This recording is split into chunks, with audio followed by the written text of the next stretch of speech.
All here. We just combined our basketball shows, cutting nets. We normally cover what's going on in the world of NCAA basketball, and then we have our basketball show every Tuesday, every Sunday with Eric and with Kyle. You know what? Let's just bring everybody in for a group hug. One big Love it. happy family. You Well, know, Leo can fuck off. But makes sense. go Hug, fucking big suck one. hug. Eric, get up in here, buddy. Get up in here. Come on, too. Eric, get in here. Get in there. Oh, There you let's go. do it. There we all go. right, I like it. Okay, so we got the group hug going tonight. We have two play-in games, guys, for the NCAA tournament. So important games. I sort of talked about it the other day.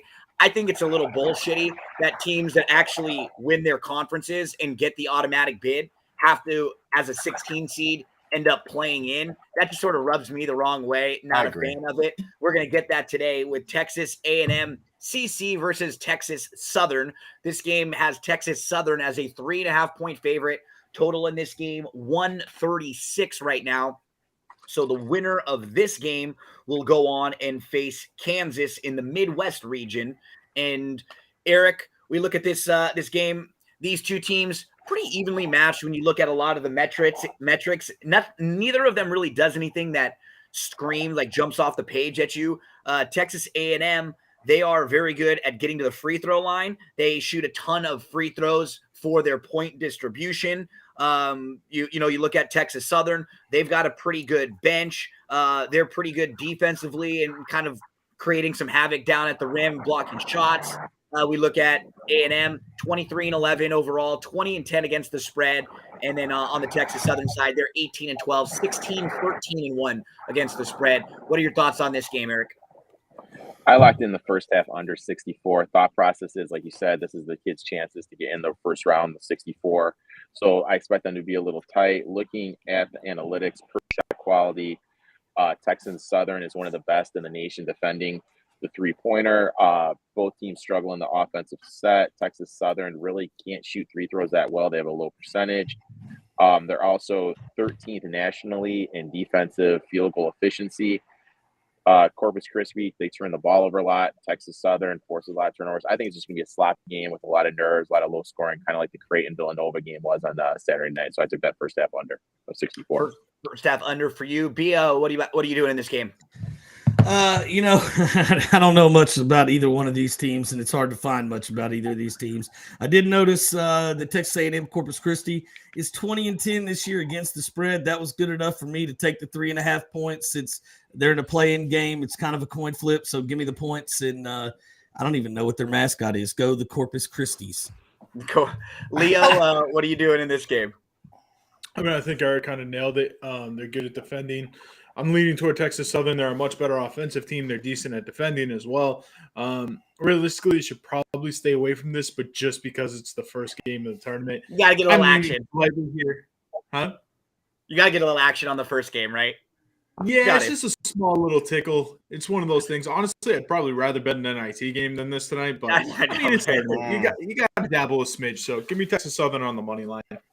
So Texas Southern actually made the first four in 2018 and in 2021, and they won both of those times. They made it in the first four and then got into the tournament. So they've been here before. I'd lean Texas Southern if you're looking for the straight win on that game. But again, it's really hard to have all that much information on that game. These are two mid-major teams that we just don't see play a whole ton. So we won't be able to give you anything all that insightful, much more than stuff that we see on the paper handicap and stuff that we read in the write-ups and stuff. So that's just the first little taste of NCAA basketball tonight. We'll get to the second game, which is Indiana-Wyoming, a little bit sexier of a game. But before we do, let's bounce over to Kyle. Kyle, because we have just kind of a quiet NBA slate tonight. There's only 4 games on tap, not a whole lot to dive into. But I know you always are jumping into at least 1 or 2 prop plays. So do you have something for us tonight on the NBA docket? I do, and why the hell not throw something on this college game now? I don't know dog shit about either of these two teams. But you got to. I'm learning right here, but I got to throw a little something. So while I do agree it could be tight in the under first half, does make sense. I will say Texas A&M, Corpus Christi, their last 5 games, 71 or more points in all 5 of those games. 4 out of 5 for Texas Southern. They've scored at least 73.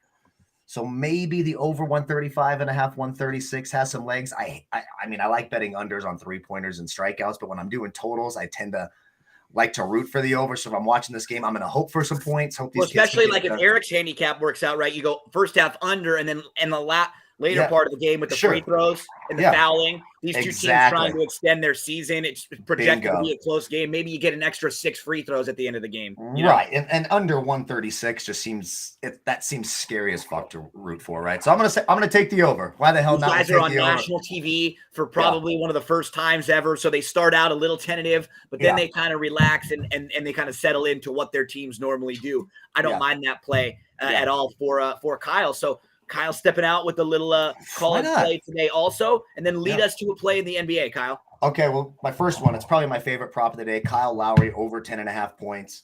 He's done it in 7 of his last 10 games. He did hit a little streak there where he wasn't really scoring or doing anything with his minutes. Detroit, though, allows the 3rd most fantasy points to opposing point guards, 35 or more fantasy points in 4 straight games against the Pistons, 10.5 points off relow at -115. I think he gets it done for Miami tonight and gets to 11 points. So I like that Kyle Lowry prop. In that same game, Bam Adebayo getting plus money here, over 3.5 assists at +115. So you have Miami at home against a bad Detroit defense, struggle defending the perimeter. Bam Adebayo certainly capable of passing the ball out from the inside. And I think the shooters for Miami make a few more shots at home. He's had 4 or more assists in 8 of his last 11 games. I'll take the +115 over 3.5 assists. I also did a sprinkle on DeAndre Ayton over 16.5 points, 7 of his last 9 games, 17 or more points, 37 or more FanDuel points in 3 straight games against the Pelicans. He matches up nicely versus Valanciunas. I think he gets to 17 points. Still without Chris Paul, hurt some of that pick and roll game, but they've been relying on his scoring inside. And my 4th play, a little sprinkle here as well. The Pacers maybe without Malcolm Brogdon again. We know the Grizzlies. Give me some Halliburton. Give me some Halliburton. The Halliburton 3-point props are at plus money. I don't mind those. I was really close to jumping on that. But I still, even without John Morant, DeAnthony Melton, Tyus Jones, Desmond Bane, they're used to filling in this kind of role. I think the Grizzlies one of the better road teams in the NBA. -7.5. I don't normally take teams by 3 possessions or more, but I think the Grizzlies are good enough and the Pacers are bad enough. You could take the Grizzlies by -7.5 as well. And hey, Kyle, can I ask you one question? Sure. You talked about Bam Adebayo kicking it back out to some shooters on that team. Can you mention a couple of those shooters for me? Here we go. Well, Tyler Hero, terrific shooter from. Tyler Hero. Here we go. Let me ask you about Tyler Hero. Does he lead the Heat in scoring? Does he lead the Heat in scoring? He does lead the Heat in scoring. Suck it, Leo. Suck every bit of it. I told you he's better than you give him credit for. You can eat. No. That's all you said. That's all you said. I said he's all right. He's perfectly fine. Like, oh my God, he's unbelievable. Tyler Hero's going to be a nice trade piece for the Heat when they eventually bring in another superstar with Jimmy Butler. If they let Jimmy Butler go, the trade will include Tyler Hero. He's not someone you build your team around, but he's certainly a nice piece that's going to probably great piece to have. He's going to bring a superstar to mind. With Kuzma going to Washington or like a place where he could light it up a little bit more, Kuzma and Hero now sort of have that meme where the Spider-Man meme where they're looking at each other because like they've had this really weird rivalry with the girlfriend in the bubble, and she was there. And then they guarded each other. Hero does what he does. Hero's more of a pure shooter. Kuzma's a little bit better overall. I think now Kuzma's actually gotten better defensively and like better rebounding. And he's got, I think, a little bit more like of a slashing kind of offensive game. But Hero will like light it up from 3. But they're both that sort of irrational confidence. Sometimes they think they're the freaking best player in the NBA, which will help win you a game. But then you're like, what are you doing some nights? And really shows when they go out and get those girls because, they got that irrational confidence. It must be a Kyle thing, too. Kyle name guy. You just you pull in whatever you attract all the gorgeous honeys from around. That's what I do. So while we're talking Indy, Kyle, I have one play in the NBA tonight. I locked in a couple on Halliburton because you mentioned that Brogdon is probably not going to play. He's a game-time decision with the concussion. Halliburton, in his 13 games in Indy, over 19.5 points per game, 38-plus minutes per game, 51% shooting from the field, 44% from 3 on over 6.5 attempts per game. And he's averaging 9.5 assists, 4.5 rebounds, and 2+ steals. I've got Halliburton over 16.5 points tonight. I think there are a couple other small ones you can throw down. I know the number's high, but the 9.5, I said with the assist, if Brogdon's not there, I could lean over there because you get plus money. And just a small one, like a tiny play, he was plus 1,100 earlier to score the first basket. I mean, why not? I mean, he's going to have the ball in his hands if there's no Brogdon. He could, I mean, plus 1,100. You just throw a tiny little few bucks on it to have a little fun. It's still plus 1,100. Still, he's really high use. Like for tonight, you think about he's going to have the ball in his hands all the time. Think about this in that same game. Who do you think's more likely to score the first basket, Steven Adams or Tyrese Halliburton? Steven Adams is plus 650. Halliburton plus 1,100. That makes a lot of sense to go to Halliburton out of it. Well, if you think about it, Steven Adams has to get the ball passed to him and then make the shot. Whereas Halliburton can just pull up on and take a shot, drive the lane, shot clock running down. I mean, there's a couple different options you could see right away. So I thought that was a fun one to snag with Halliburton. Let's get to our second play-in game tonight. Thanks for joining us for a little Round Ball Tuesday. Actually, Biho, before we get into the game, tell us about Old Smoke Clothing while I pull up the site. Yeah, so Old Smoke and BTV got together at the Pegasus. We talked about maybe doing a little something. They wanted to do a BTV collection. They want to get into the sports gambling side as opposed to just the horse racing side. So we've teamed up. They designed a shirt for us. There it is on the screen right there. I don't bet, I win, with money falling all over us, just like all of us do pretty much on a daily basis. We just stand there and watch the money fall on us. So yeah, you can go to oldsmokeclothing.com/BTV. Shirts right there. The shirts are great quality. They're comfortable as all get out. You'll end up spending more. And plus, we've got a promo code to get you free shipping, and it's GINO, Gino, just like the guy up top there. Boom, boom. Wonder who put that promo code in. I know. That's interesting. Guys, just to piggyback on the Halliburton thing you said too, 6 out of 8 games he's hit 3 or more threes. Over 2.5's at plus 130 tonight. So if you want to sprinkle the 3-point line, the 3-point prop too, extra usage, no Brogdon, I think it makes a lot of sense. Yeah, I think you have to lean when any of those that you can get plus money. When you have someone like Halliburton, who you know from a usage standpoint is just going to be money, we'll take a swing there. So that's in the NBA. For some of you NBA holes out there, remember Eric and Kyle and myself every Tuesday and then every Sunday we'll have an NBA show where we preview the NBA slate. We dish out some props. So Sunday we'll be back with you talking about what's going on in the world of NBA while everyone's kind of paying attention to college basketball on Sunday, trying to get into the Sweet 16. We'll also have some NBA action for you. Let's get to our second of 2 play-in games today. We've got Indiana versus Wyoming. So Leo, tell us a little bit about your handicap for this game. My handicap for this game is fairly simple. I think everybody's going to be on Indiana in this game just because I saw them do in the Big Ten tournament. I really like Chris Jackson. He's an absolute monster, but I've been high on this Wyoming team all year. They're extremely good defensively. They're going to be in this. In all honesty, they should be a pick, in my opinion. I'm looking at this one. I'm going to take Wyoming on the money line. Did you guys hear that? Yep. Audio's starting to go out. Keep going, though. Keep going. Let's see. Okay, you're good. Wyoming, the big dub. That's my pick. Leo is going to be smoking a couple dubs today with Wyoming. Eric, I owe you a joint, don't I? I owe you a joint. Well, we can roll for like a little while, and maybe when we get to 3 or 5, we'll pay it out, right? It can be like that's a good idea. Joint bet for our basketball shows, and then once we get one way or the other, we'll figure out something for Eric to bet. We can do a beer with Eric, or Eric some other illegal substance that you like. But I guess illegal depending on where you are. Legal for me. Where you are. Yeah, legal for us. Yeah, we're totally fine. We're totally legal. So, Eric, tell us about this game. Well, in the NBA, I did Bay over 2.5 threes. That was my one bet. Oh, cool. Today. You got an NBA play, too. So I did Bay. Awesome. I did Bay over 2.5 Your boy, threes. Sadiq Bay. I mean, he's gone over it every single game in his career. When he's played Miami, he's gone over this. Miami, how they like to play D is take away your 1 and 2 options, maybe in the 3 options. He's going to get plenty of open looks. He's averaging about 7 3-point attempts in his last 3 games. So he's going to have plenty of opportunities. Should have hit it for us last Sunday, but that is in the past.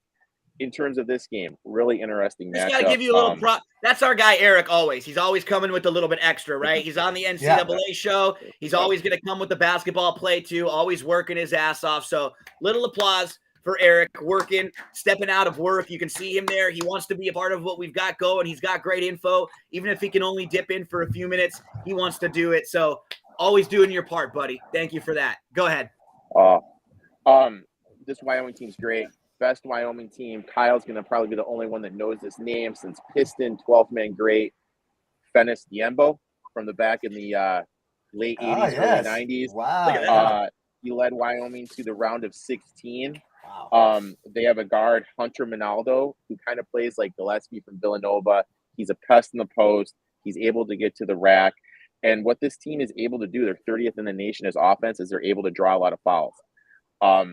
And they also have a big man, Graham Ike, who's a beast inside. And when you look at Leo was mentioning Jackson Davis, when he averages 2 fouls a game, but when he plays teams with a post presence, that ticks up to about 3 or 4, like high 3.85 fouls per game.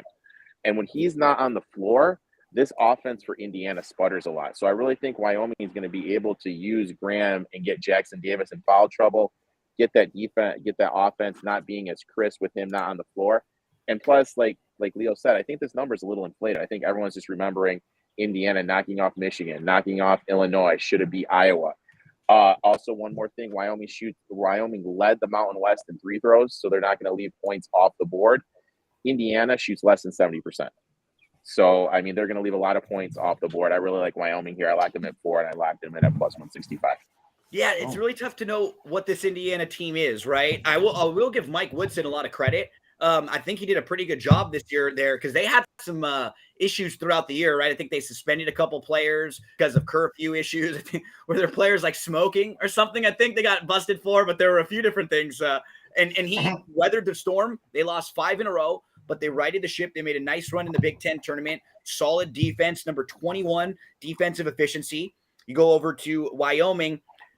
I don't really have a strong opinion here because I am just concerned with how Wyoming's metrics are so different at home than they are on neutral or on the road. That's my major concern. But you guys are right. Like everybody playing this game and looking at this game is going to want to jump on Indiana. They almost won the Big Ten tournament. They really should have won that Big Ten tournament.